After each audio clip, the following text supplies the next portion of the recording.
The conjuring last rights.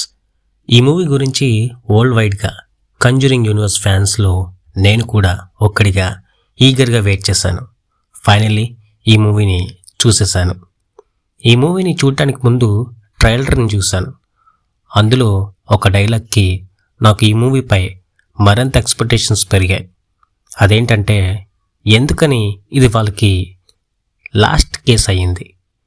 యాక్చువల్గా ఈ ఫ్రాంచైజ్లో వచ్చిన అన్ని మూవీస్ కూడా ట్రూ ఈవెంట్స్ బేస్ చేసుకుని తీశారు.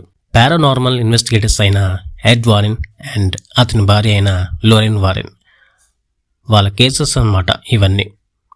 అందులోని ఫస్ట్ పార్ట్ ద కంజ్యూరింగ్ ఎంత పెద్ద సెన్సేషన్ క్రియేట్ చేసిందో మనందరికీ బాగా తెలుసు. ఆ యూనివర్స్లోని ఇది లాస్ట్ వన్.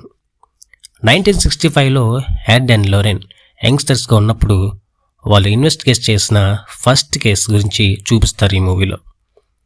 ఫస్ట్ కేసు కదా, దోల తీరిపోతుంది వాళ్ళకి. ఆల్మోస్ట్ వాళ్ళ అమ్మాయి చూడి చనిపోయే స్టేజ్కి వెళ్ళిపోతున్న సిచ్యువేషన్. ఆ తర్వాత కొన్ని కేసెస్ డీల్ చేశాక ఆ ఫీల్డ్లోంచి బ్రేక్ తీసుకుంటారు.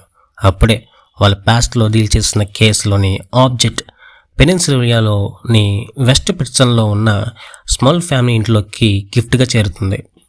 అప్పటి నుంచి ఆ ఫ్యామిలీ వాళ్ళకి వింత వింత సిచ్యువేషన్స్ అన్నీ ఫేస్ అవుతాయి.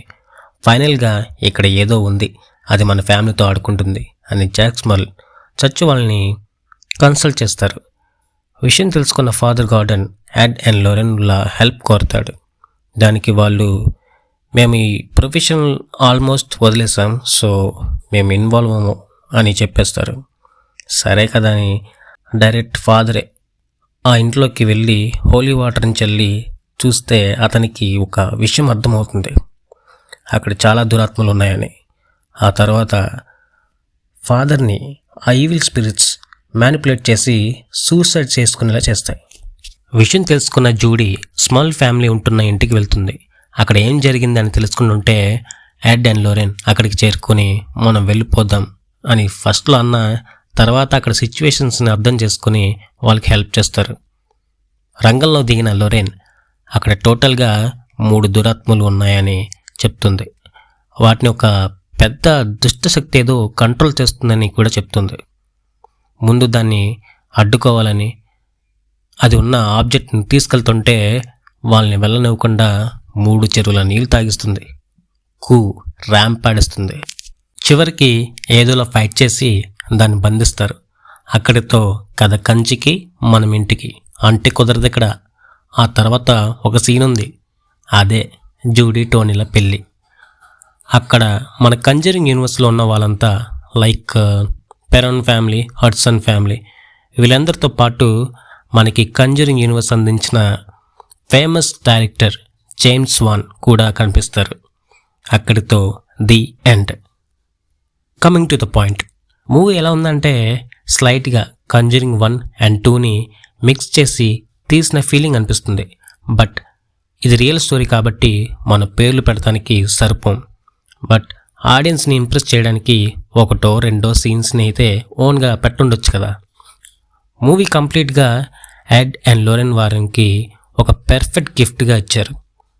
ఫేర్వెల్ అనమాట. ఎంతైనా లాస్ట్ పార్ట్ కదా. హర్రర్ ఎఫెక్ట్స్ కూడా బాగున్నాయి. ఎడ్గా ప్యాట్రిక్ విల్సన్, లోరెన్గా వీరా ఫార్మిగా రియల్గా వాళ్ళని చూసినంత ఫీలింగ్ కలిగింది. కోర్స్ స్టార్టింగ్ నుంచి వాళ్ళు అలాగే ఉన్నారనుకోండి. జూడీ అండ్ టోనీ రోల్లో చేసిన వాళ్ళు కూడా చాలా బాగా యాక్ట్ చేశారు. ఎమోషనల్గా కనెక్ట్ అవుతూ మధ్యలో హర్రర్ ఎఫెక్ట్స్ని కొంచెంగా ఎంజాయ్ చేస్తూ మీరు కూడా ఈ యూనివర్స్కి ఫేర్వెల్ చెప్పేసేయండి. అరే మిస్ అవుతున్నాం అన్న ఫీలింగ్ అయితే ప్రతి కంజరింగ్ యూనివర్స్ ఫ్యాన్కి కలుగుతుంది. ఈ సిరీస్ కంప్లీట్ అయినా వీళ్ళు డీల్ చేసిన 1000 కేసెస్ని ఇంటర్నెట్లో అప్పుడప్పుడు యాజ్ ఎ ఫ్యాన్గా తెలుసుకుంటూ ఉంటాను.